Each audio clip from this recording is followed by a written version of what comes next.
à tous, donc je suis Barbara Belvisi, je suis là pour vous parler de la révolution hardware. Alors la révolution hardware, c'est quoi? C'est une révolution qui touche tout autour de nous, la domotique, la robotique, les objets connectés. On entend beaucoup parler et je vais essayer de vous faire un petit portrait de ce qui se passe aujourd'hui dans le hardware.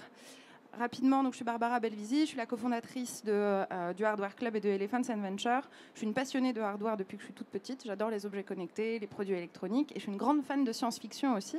Et comme le disait très justement l'orateur juste avant moi, il y a un lien très fort entre la science-fiction et la révolution hardware.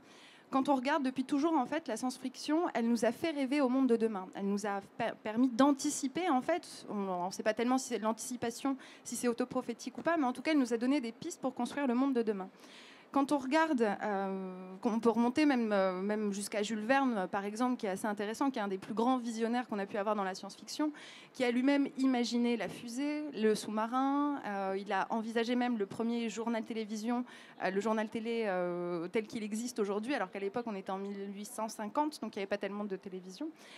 Donc c'était vraiment un très grand visionnaire, précurseur de la science-fiction. Et depuis toujours, en fait, ça nous a permis de nous projeter dans le futur. Quand on regarde cette petite affiche qui apparaît ici sur le slide, c'est en fait une couverture d'un magazine qui s'appelle Future City, qui date des années 70, sur laquelle il rêvait d'imaginer le monde qui serait au 21e siècle. Quand on regarde de plus près, on voit une image qui indique des habitations sur Mars. Un peu plus en haut, on voit une colonie dans l'espace. À côté, on voit des maisons solaires, ce qui n'existait pas du tout à l'époque, des maisons à énergie solaire. On voit ensuite des espèces de skateboards qui flottent dans les airs. Et enfin, on voit une watch, une smartwatch au poignet de quelqu'un qui permet de voir la télévision. C'est un magazine des années 70. Toutes ces technologies à l'époque n'étaient pas développées. Et aujourd'hui, elles sont en fait développées. Quand on regarde, je pourrais très bien remplacer l'image du bas par le projet de Elon Musk sur SpaceX, qui est des habitations sur Mars, qui est en train d'être développé. Je pourrais très bien remplacer la petite image de colonie dans l'espace par celle de la NASA avec la nouvelle station spatiale qu'ils sont en train de construire. Je pourrais remplacer aussi la petite maison à énergie solaire par une maison à énergie solaire comme on en trouve aujourd'hui. Je pourrais remplacer la petite montre avec son écran par une Apple Watch, par exemple. Et je pourrais aussi remplacer le petit dessin qui montre les sports extrêmes par ce hoverboard. Hoverboard qui aujourd'hui est réel, qui est sorti il y a quelques semaines à peine sur une plateforme de Kickstarter qui s'appelle une plateforme de crowdfunding. Le hoverboard, c'est le skateboard de Marty McFly dans Retour vers le futur qui vole. C'est un skate qui permet, en lévitation, qui nous permet de nous déplacer. Et ben, c'est devenu une réalité parce qu'il y a un couple en Californie qui a travaillé sur l'électromagnétométrie et qui a réussi à développer ce produit-là. Donc, qui marche vraiment. Il y a Tony Hawk qui l'a testé. C'est assez génial de voir la vidéo d'ailleurs. Et donc, pour la première fois, en fait, dans toute l'histoire de l'humanité, on a ces rêves de science-fiction qui se réalisent de plus en plus vite. Avant, on avait beaucoup plus de temps entre le moment où la personne, en fait, l'écrivain qui allait partir dans ses visions, allait se projeter vers un futur. Et aujourd'hui, entre ce qu'on imaginait dans ce film qui date des années 90 et la réalisation aujourd'hui, on a à peine une quinzaine d'années qui sont écoulées. Et donc, on est vraiment rentré dans cette révolution hardware. Voilà, on est vraiment rentré dans cette révolution hardware et on va essayer de voir un peu ce qui s'est passé, ce qui explique qu'aujourd'hui tout s'accélère et qu'en fait tout ce dont on rêvait dans la science-fiction devient beaucoup plus accessible. Il y a une différence, c'est comme chaque révolution industrielle, en fait il y a une complémentarité de différents facteurs qui font qu'on est rentré dans cette révolution hardware. Tout d'abord, il y a le prix des composants électroniques qui ont drastiquement baissé et qui ont permis de rendre beaucoup plus accessible la création d'appareils électroniques. On a ensuite le prototypage qui s'est simplifié. Une catégorie qui constitue vraiment ce qui a permis le lancement de la révolution hardware, c'est les imprimantes 3D, tout ce qui va être 3D printing, qui va permettre de prototyper des produits de manière extrêmement rapide et qui en fait ont permis à des jeunes startups, qu'on retrouve d'ailleurs aujourd'hui sur différents stands, qui leur ont permis de pouvoir prototyper des objets électroniques qui sont révolutionnaires, que personne n'avait vu jusqu'à présent. Et ça, c'est grâce à ces systèmes d'impression 3D. Jusqu'à il y a 5 ans, 7 ans, c'était pas possible de le faire. On était obligé de passer par une usine pour réussir à faire un produit comme ça. Et grâce au prototypage 3D, on peut désormais aller beaucoup plus loin et commencer à prototyper beaucoup plus tôt.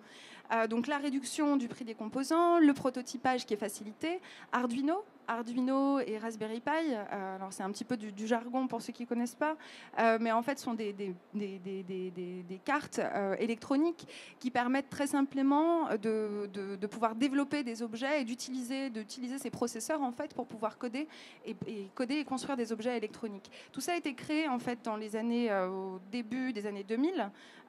Et on a eu des leaders qui nous ont ouvert les chemins. Les leaders de cette révolution hardware, c'est qui?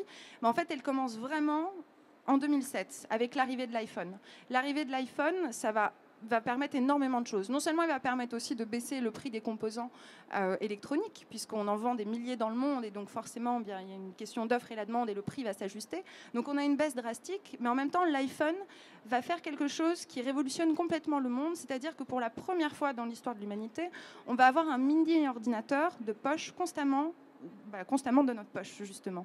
Et ce mini-ordinateur, il a une intelligence telle qui va nous permettre de pouvoir interagir avec des objets.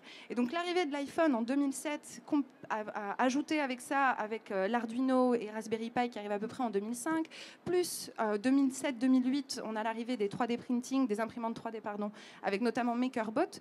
Et là, on est vraiment sur le début de la révolution hardware. Donc on était à l'époque au tout début, et on a vu ces leaders se mettre en place. Petit à petit, vous avez différentes sociétés qui sont créées. Beaucoup viennent des États-Unis. On en a quelques-unes en France, comme WeThings et Netatmo, qui sont deux sociétés qui sont un peu les pionnières, on va dire, de la révolution hardware. Il y avait Parrot aussi un petit peu plus avant, mais voilà, ce sont vraiment ces sociétés-là. Et quand on regarde, en fait, et qu'on se pose la question de qui sont les révolutionnaires de demain et qui vont mener notre révolution vers le futur. J'ai parlé un tout petit peu de Elon Musk, mais Elon Musk, c'est vraiment le révolutionnaire dans l'hardware qui nous apporte, qui nous pousse très très loin. Je vous parlais de SpaceX tout à l'heure, je pourrais vous parler de Tesla aussi.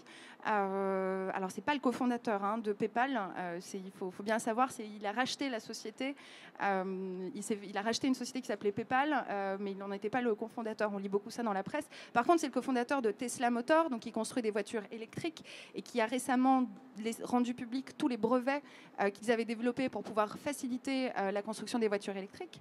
Il est aussi le cofondateur de SpaceX qui a pour objectif notamment, qui fait beaucoup de choses, mais SpaceX qui a notamment pour objectif de créer une station sur Mars et d'envoyer 1 million de personnes sur Mars. C'est son objectif. Vous pouvez déjà vous inscrire si vous voulez partir sur Mars, ce qui est assez hallucinant.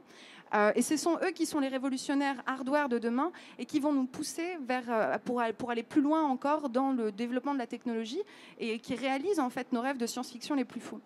En France, aujourd'hui, on en a beaucoup et on est extrêmement bien placé dans le hardware pour faire notre petite révolution, enfin pour participer à cette grande révolution hardware et participer à cette révolution du hardware français. Je pense que vous en avez beaucoup autour de vous. Moi, j'en distingue 3 catégories. Vous avez ceux qui vont reconstruire tout le hardware en pur, en dur, de manière très très forte, comme Elon Musk. Vous avez ceux qui ont en fait travaillé sur des solutions software et pour les packager après derrière dans du hardware. Je pense à des startups qui exposent ici comme Lima, par exemple, ou ISKN. Et enfin, en 3e catégorie, vous allez avoir des startups qui vont travailler sur la connectivité des objets. Donc, ils vont prendre un objet du quotidien, y insérer des capteurs et gérer cette relation qu'on va avoir avec l'objet au quotidien. Donc voilà, c'est ce que j'avais à vous dire aujourd'hui sur la révolution hardware. Je pense qu'on est bon. Voilà. Merci Barbara. Alors, moi, je voulais savoir juste, est-ce que tu peux m'expliquer un peu plus ce que c'est que le Hardware Club que donc, tu as fondé? Alors, grosso modo, le Hardware Club, c'est un club d'entrepreneurs dans le hardware, comme son nom l'indique, tout simplement. Et notre objectif, c'est d'aider les startups de passer de ce qu'on appelle pas de 0 à 1, donc pas du prototypage à un produit fini, mais de passer de 1 à 1 million, c'est-à-dire de complètement scaler et de complètement exploser. Donc, on a une quarantaine de startups un peu partout dans le monde, en fait, qui font partie de ce club. Et voilà. Si vous avez une start-up à bon entendeur, est-ce que quelqu'un a une question pour Barbara, peut-être ?